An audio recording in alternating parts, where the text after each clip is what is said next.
What's going on, guys? Joe at Odyssey Off-Road here. We're in the truck. As you can see, got my Yamaha shirt on. You can probably tell by the thumbnail what we're doing here today and what we got. So I'm on my way to the dealer. I know some of you guys who follow the channel regularly are probably like scratching your head right now, because this is the third dirt bike I'll be purchasing in the last 5 months, maybe. It's been less than 6 months since I started riding, so maybe it's been about 6 months, I don't know. But it's right around that point. So I'm gonna do a video kind of discussing all that, but the short and long of it here is just trying to find the right bike for me, you know what I mean, for my for what I want to do and the type of riding I want to do. So I think we found that here, hopefully. There's obviously pros and cons to every single motorcycle, dirt bike you get. No one bike is going to fit all, or all riding conditions. You know, you can have to sacrifice some things with other things when you're making a purchase. So you just kind of got to get the bike that's going to fit your riding the best. So hopefully I found that here. This we'll find out. But I'm super pumped up. I've always been like a Yamaha fan. They just make really nice high-end quality products, and the prices aren't bad either. The price of this WR250f, it's a 2025. I actually stumbled upon it. I wasn't going to purchase a WR. I wasn't looking at one. I was looking at a couple other bikes, which we'll get into in another video, but I came across some information how there was, it was revamped, and with a lot of new features and changes for 2025 model year. So that kind of got me intrigued. I did a little digging, and while I was on the Yamaha website, when you scroll down to the page, when you're looking at a model on Yamaha's website, they'll tell you what local dealers have inventory. And it just so happened my favorite dealer here, Cochise Motorsports, had one in stock. Well, the website said it did, so I messaged my sales guys, hey man, it's accurate, do you really have this bike? And he's like, yep, it just showed up recently, it's still in the crate, not even built yet, would you like a price on it?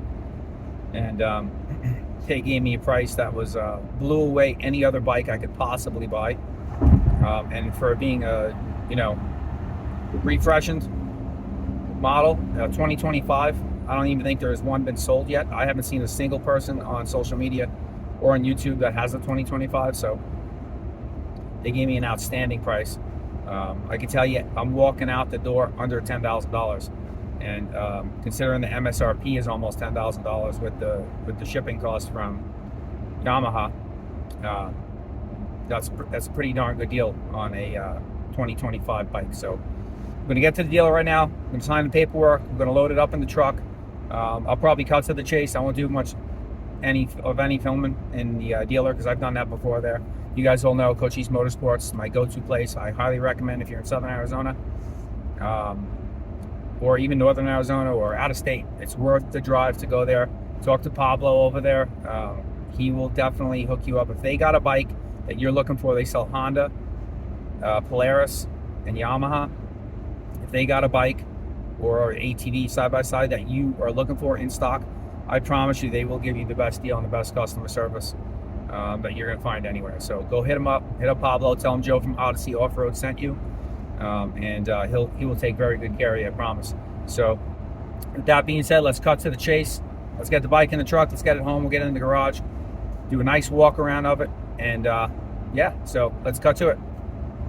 What is going on, guys? We're back in the garage. Here's the bike, unloaded, off the truck, uncorked, which we'll talk about in a minute, spray waxed, suspension setting set, sag set, ready to ride. And it is Thanksgiving morning, so if you're watching this video today, well, you're not going to be watching it today because I'm not going to upload it till tomorrow. So thanks for watching the video, though, and I hope you had a happy Thanksgiving. We picked the bike up yesterday, got it home, went through the whole bike in the garage, uncorked the bike, which we'll talk about in a minute what that is and why you need to do it and why it is corked up. And then to address the elephant in the room, yes, I still have the Beta X trainer. It is right there. It is for sale. But on to the real reason for the video. WR250f. I wanted to go 4-stroke. I was choosing between this, a Husky TE350W. I'm sorry, FE350W, which my buddy has. I did a ride review on that, initial impressions. That's on the channel.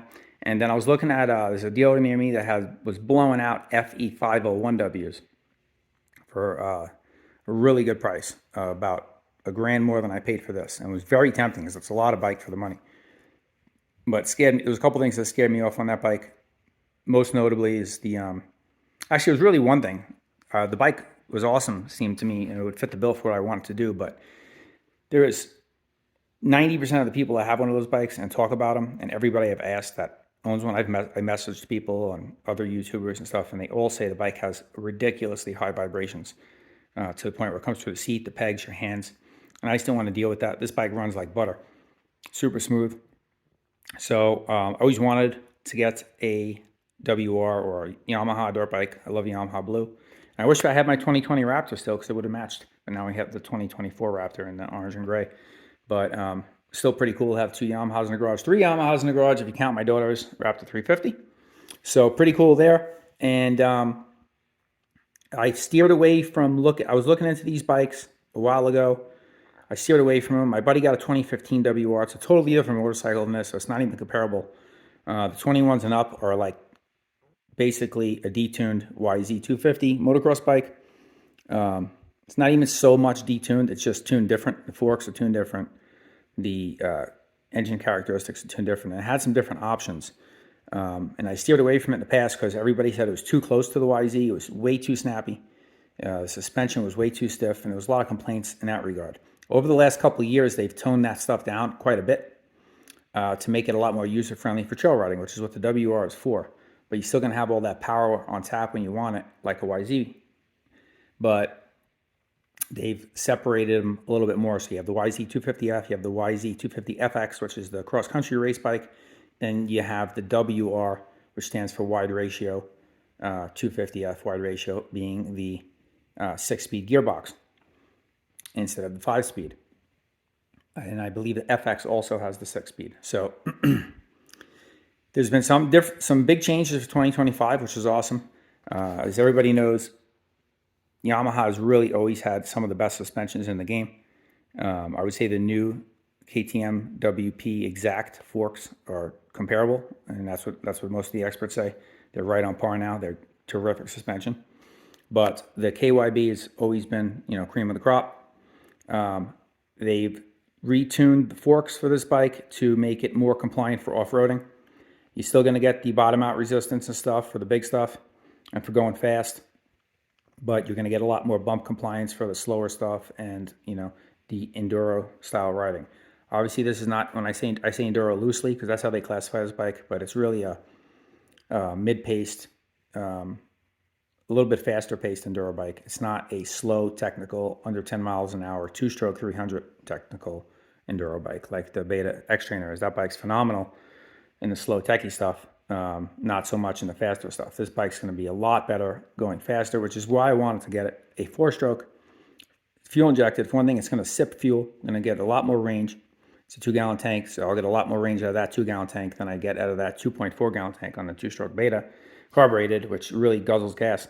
But it's made for going slow. So once you pick up the speeds, it drinks. This bike's going to sip fuel. My plan is for longer rides through the desert. I live in the desert, so there's a lot of open double track, big fire roads, and rough roads, rough trails. And the Beta beats me up on those ones because the suspension is tuned for, like under 15 miles an hour, and the slow technical stuff is really soft. But this is going to do better in those situations. I can still go up on the big long trail rides. My wife would be on her Renegade, and I can take this bike, and we can go up through the mountains and, go on some nice long rides with this. I can come out on the other side. It's going to be street legal. Fire down to to a gas station, have some lunch, head back. I could do a 100-mile day, on this bike comfortably. So that's one of the reasons I want to go with the 4-stroke enduro style bike. And when I say enduro bikes, they're called enduro bikes with the headlights, taillight bikes. They're enduro class bikes. So because it's got a headlight and a taillight, the government, Uncle Sam says, well, this bike's got to be quiet because in some states you can register this on the street and we can't have noise. which doesn't make any sense to me because street bikes are like crotch rockets come from the factory, noisier than these things. Like when I took this thing out of the truck yesterday and started it up, you literally can almost not hear it running. Besides the motor, like the exhaust tone was non-existent. There was nothing. I've heard lawnmower sound louder. So, and the reason for that is they put all these restrictors in there, which are very easy to remove to keep the government happy for sound. They even put a restrictor in the airbox so you don't get that, throaty throttle body sound from the motor when you crack the throttle. It's just not there. Nothing's there.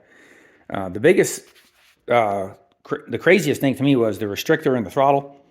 There's the throttle was, now we have full throttle, but it was, you get 40% throttle usage from the factory on these things. And the WR250s are no different. They have the same restrictor, same throttle restrictor, same corked up exhaust and airbox. So you take all that stuff out and it's an uncorked bike, fully open, ready to go. I'll tell you how to do that real quick. Very easy, and they've made it easier on the 25s. Previous years, to take the thing out of the airbox, you had this is your little cover, you pop this off, your fuel cap's under there. Then you take the air box off, cover off. In the previous years, you then had the backfire screen under your air filter, and you had to get that out with a bunch of bolts around it. To do that, you had to kind of loosen the gas tank, slide that back. On this one, as soon as you take the airbox cover off, you pop the air filter off. I believe this is the previous like high flow airbox they used to sell. It's just on the bike now. So when you take the air filter off, the backfire screen is in the air filter cage. So that all comes off in one piece. And then you have this, you guys can describe however you want based on how it looks, but I got a couple of things you can call it. You guys can leave those in the comments. This thing's sticking in there, totally corking it up, making it quiet. It looks ridiculous. And they make it really easy to take out. They use this really super soft like glue. It doesn't like crumble. It's like gummy. If you take it out, as soon as you get the bike home, it'll literally come right out. Like I stuck a screwdriver, flat blade in there, and a little bit of a pry up and pulled it right out. Done. Airbox uncorked. The other thing we did, this little insert was in the exhaust. Take the cap off. There's 4 Allens. Don't touch the rivets. That's for the internals. You don't want to drill those out. Just the 4 Allens. Take those out. The cap comes off. You have your tailpipe. Inside, behind the tailpipe is your spark arrestor. That is still there. You're not going to affect that. You still be used as far as service legal. If you do this mod, it's just going to increase the sound and the airflow. You see how tiny that hole opening is? No joke. It was in there. You cannot stick your pinky. And I don't have big hands. I cannot stick my pinky in that hole. Now look. That's my thumb. It's much bigger. Opens it right up. It's like that. So you have 2 rivets, one on each side. When you take the cap off, you'll see them. Just drill out the heads of the rivets. Get yourself a needle nose plier and pull that sucker out. And now it's fully open. I mean, look at the difference. It's absolutely ridiculous. And now it sounds like a legitimate dirt bike. It sounds great. It doesn't sound like you have an FMF, silencer on it, but it sounds really good. It's not going to sound as loud as a stock YZ FX. That's a different muffler altogether with no spark arrestor on it. So this one's going to be a little quieter than that, but it's going to sound like a legitimate dirt bike, ready to go. Last thing you need to do is you're going to need these tools. You're going to need a Torx, the anti-tamper Torx bits. You'll see that the holes in them, and it's the T25 anti-tamper bit. So they would call that like a TT25. Get yourself a 1/4-inch ratchet and one of those bits. You can get the cheap ones because you're hardly ever going to use those tools if you don't have them ready. Throw them in a toolbox and have them for if you ever need them. But there's a screw right up there.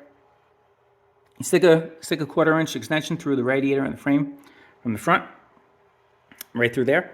And then you could put your bit on there. It makes it a lot easier. And then crack that screw loose. Get it out by hand. You'll see when you pull it out, there's a threaded portion, and then there's a portion with no threads. Put the screw in a vise, get a little hacksaw blade, and cut the portion off. Or you can just go to a hardware store and get a shorter screw. But the free mod and the easiest way, instead of going to have to match it up, is you only need it long enough to go into the throttle body through the threads. So you're just going to cut the unthreaded portion of the bolt off. That's the stop portion. It's about a 1/4-inch, maybe a little bit more. You're going to cut that off, stick it back in. Now you'll have full throttle. The bike is completely uncorked if you do those 3 things. And when I say no exaggeration, for the 2025 models, the previous years, the airbox, take it out was a little harder because you'll do all the extra stuff I talked about.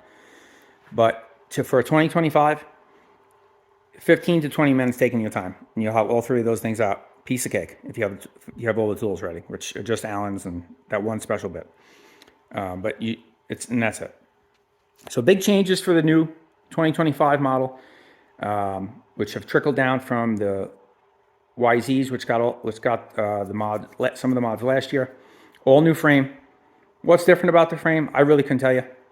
If at glance, it looks the same to me, but I'm not an engineer, and I've never had a previous model either, so I don't know what the difference is looking at them. If any of you guys want to take a peek and see, let me know what you think has changed, but I don't know what has changed. I know they emphasize a lot in their marketing, something about the way the motor mounts are on the frame and in the frame. The frame itself is all new, but also the way the motor is mounted and the motor mounts are different. So I don't know. The airbox is freer flowing, which is what we talked about already. And then, like all the other YZs, that's a straight shot from up here, straight down air intake. Exhaust comes out the back, wraps around and out. You added some nice blue anodized stuff this year. Really, really cool stuff. The blue wheels, absolutely killer, sick. DID wheels, Dunlop, MX-33 front, and I'm sorry, MX-33 rear, and I think the front's an MX-33 also. Can't find it. But it is a 80-100-21 front and a 110-100-18 rear. Okay? Really good looking tires. I think they should be good. They're better tires than come on the some of the other bikes on the market from what I've seen. So you also get a nice LED headlight. So when the headlight's always on, there's no switch to turn it off. You could add something in line, but I don't know why you would. If the bulb burns out, you just get a new one. It's an LED. I think it's an H11. I'm not really 100% sure, but it's LED bulb now. It's very bright. I turned it on, ran it in the garage last night with the lights off. Super bright, lit up the whole garage. So it should be good on the trail if you're doing some night riding. Taillight is very light, bright LED. And so that's a nice feature. Your gauge cluster, you get a lot of information on that. Odometer, 2 trips. It tells you how much fuel you've gone through, which is crazy. I've never seen that before. Obviously a clock and speedometer. So that's pretty cool. Big change for the WR this year is you probably have seen already, you get a multifunction switch here. This is a map switch and your off switch. So when you start the bike, obviously from here, shut it off from here, the red button. But then you have your map switch. It comes preloaded with 2 maps because now you get, if you guys aren't familiar, Yamaha has an app. It's called the Power Tune app, which you can tune your bikes from the phone, and you need the communications unit, the CCU. This bike comes with that now. It doesn't have an unlocked computer though, so the 2 maps you get are the 2 maps you get. The only changes you can make to those maps, you can't change any fueling and timing on those maps without getting the competition ECU, which is like under $200. Or I suppose you can get the ECU from the YZ-FX, which is going to cost you a few $100s more, but if you can't get the competition ECU, which I don't think they have available yet for 2025, that will also work. It should work. Don't quote me. Ask a Yamaha person, mechanic, technician. But I'm going to be looking into that. And then you can, at that point, do fuel tuning, download different maps from Yamaha that they already have available, upload different maps. But the way the bike comes now, you get the 2 maps. You can change the traction control characteristics. The way they come is you get map 1, and the map itself as well has been tuned differently than it was in 24, 23, 22 WR250s. It supposedly made it a little bit more off-road characteristics and fine-tuned it a little bit. What that means, I don't know. We'll find out. But I haven't ridden a 22 or 23 or a 24, so I couldn't tell you how they compare. But map 1 is with the light off. If you click the button, the light will come on. That'll be map 2. Map 1 is going to be full throttle, full power all the time, 30 RPM range. Map 2 is going to be slightly detuned, a little bit less hit on the throttle, a little bit better for a slower pace if you got some rough trail. And then it comes already with traction control at level 3. There's 4 levels of traction control. Now in the app, you can take the traction control completely off, re-upload the map and just have a slightly detuned map with no traction control. You can increase traction control to level 4. You can set it wherever you want, and that's the case for both maps. Download the both maps to your phone. You can change the traction control characteristics, re-upload them how you like. We're going to use it with the way they came, see how we like it. If I don't like the traction control, or if I really like it and I want to add it to the maximum, I can change it, or if I want to just take it away a little bit. But the first map is going to be wide open, hot all the time. Second map, we'll see how that does with it being slightly detuned in the traction control, and I will report back to you on after my first ride. We'll probably take you guys along for the first ride. Probably the first ride after the break-in, because the break-in I'm going to do the break-in procedure and then dump the oil. After that, I'll strap you guys to the helmet and we'll take you for a ride and do like an initial real impressions of it, and talk about how it handles. Another huge change for 25 is the KYB suspension forks. They are revalved and retuned for the faster pace riding and better, slower bump absorption. You also get hand clickers now. So what I did last night was you get the hand clickers for compression on the top of each fork, and then you get the rebound on the bottom of each fork.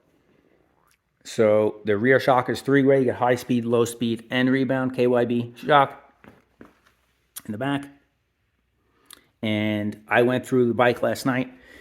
I took the owner's manual out, checked all the torque specs on everything. And then I made sure that all the suspension settings were set to standard that it has in the book. This way, from there, I can tweak it, and I know how far off from standard I am, and go from there. So that's a good place to start. I recommend you do that on anything, even your ATV. I do it on my Raptor too. So start with standard and then tweak it from there. Braking procedure, as I was saying, the book says, and I quote, first 20 minutes, ride it under half throttle, vary RPMs, stop, take a break, let it cool down a little bit. Take a walk around the bike, make sure everything looks good, there's no leaks, no bolts are out loose, nothing like that. Then ride it for another 40 minutes at 75, up to 75% throttle and under, also varying RPMs. Get the bike home, dump the oil, change the oil filter, and then you're good to go.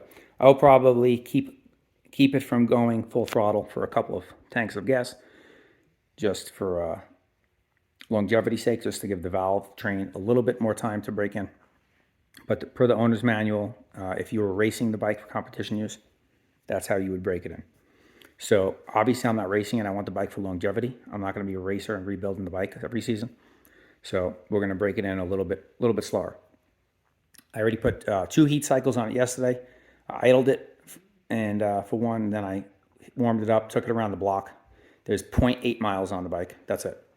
So hardly anything, and 15 minutes of runtime. So we'll finish breaking it in, dump the oil, and then I'll probably dump the oil again, honestly, at 5 hours, run full synthetic, AMSOIL, dirt, 1040, and that's pretty much it for the big changes. You know, the map switch, the CCU is included now, which was previously a $500 to $600 addition if you wanted to add it. So that's already there now. If you want to really do the fine tuning, you can upgrade the ECU, get the competition ECU. That's only a couple $100. So everything else is pretty much ready to go. We're going to get the tail piece for it so we can put the license plate. Like most of the enduro bikes have a little extra black flap here, like on the Beta. Put the license plate. So we'll get that.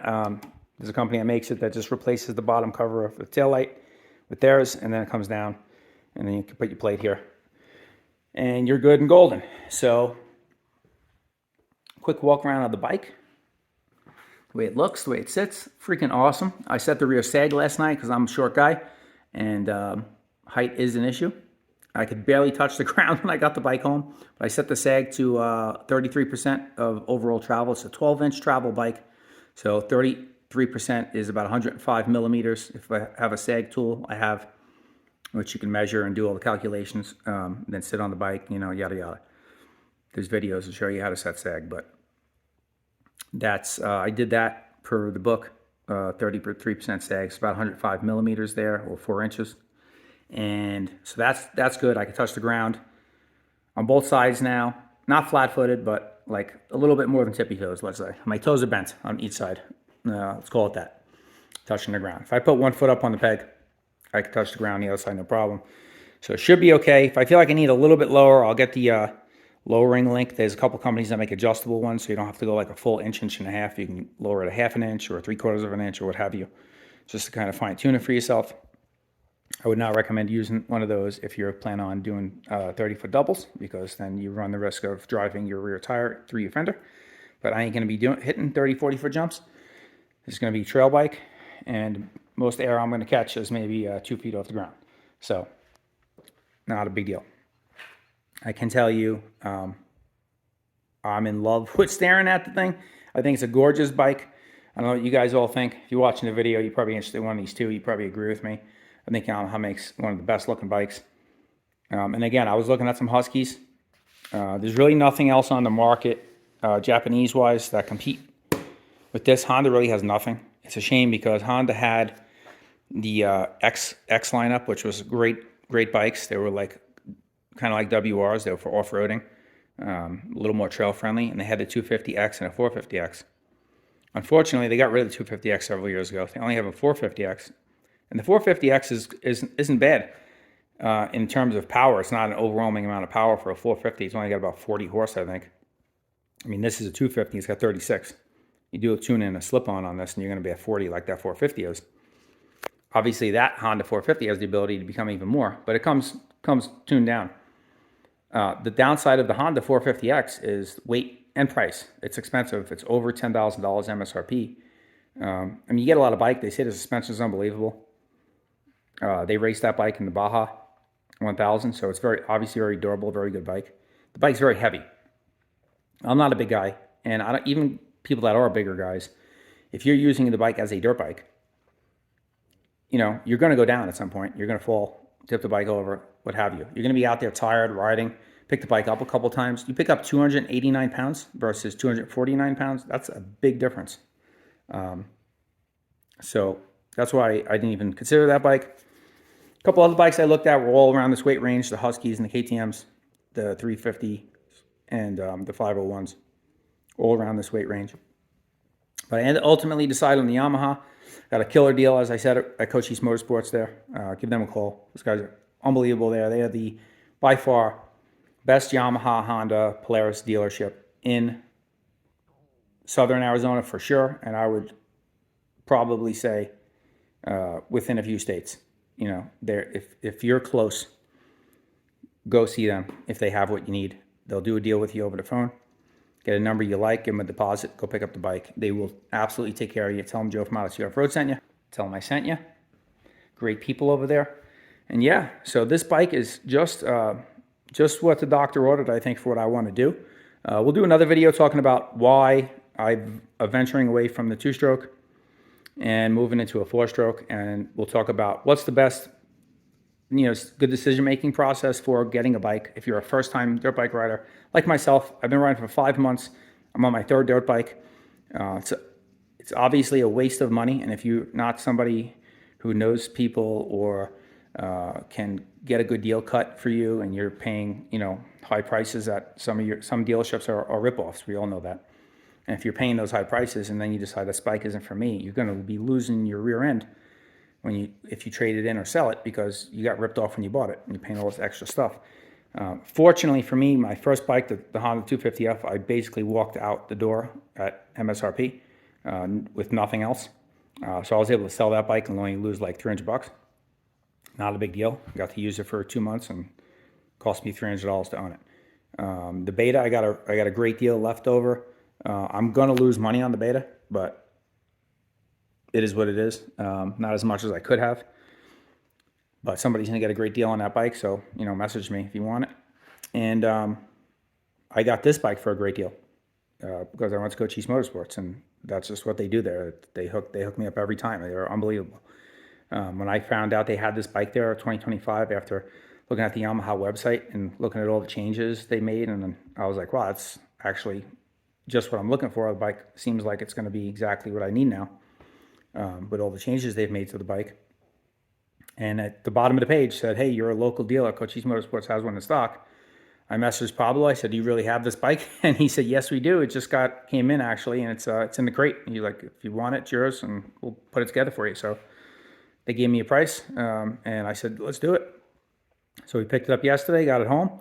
There's a couple of small stickers I took off. There's one in the front that just says use premium fuel only on the fender. I took that off. And then there's like a warning decal on the back. We took that off. You have the coat of spray wax. And she is ready for its first ride. I'm super excited. The bike is beautiful. Obviously, it's best time to do these videos when you first get them home, because they're never going to look this good again. I keep my stuff fairly clean. But let's face it, you're never going to be brand new again. And now it's brand new. And give you guys one more good look. We'll wrap this one up. It is Thanksgiving. I'm going to get in the house and start stuffing my face, drink some eggnog, and we'll cut you guys loose. So thanks for checking out the video. It's Joe with Odyssey Off-Road. Again, stay tuned. Subscribe to the channel if you haven't already. Smash the thumbs up button. Leave a comment. If you have a WR, let me know how you've liked it. Previous years, previous models, which one you got. Have you seen about the new changes that we talked about here on the 25s, and what are your thoughts?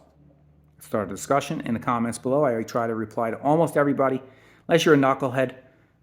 We've had a couple of those, although I would say most of these are really awesome and have some really good comments.